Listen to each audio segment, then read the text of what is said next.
Habang nagpapalinis ng kanyang sasakyan sa Makati, dalawang armadong lalaki ang biglang umatake sa likuran ng isang pulis.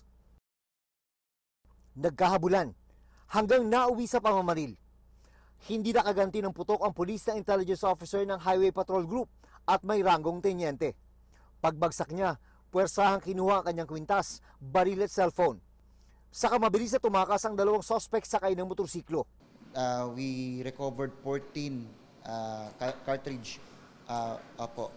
At siyam po dito ay siyam po na bala ang tumama po dito po sa ating pong personnel. Isa po sa balikat at yung 8 po ay sa tiyan at iba na po ay sa hita at tuhod. Sa kabila ng dami ng tama ng bala, nakaligtas ang pulis na nasa stable condition na raw ngayon sa ospital. Ligtas din ang kanyang anak na kasama niya noong mangyari ang pamamaril. Pero may isang nadamay. Yung isa pong witness po na nakuha po natin ay natamaan po ng isang straight bullet.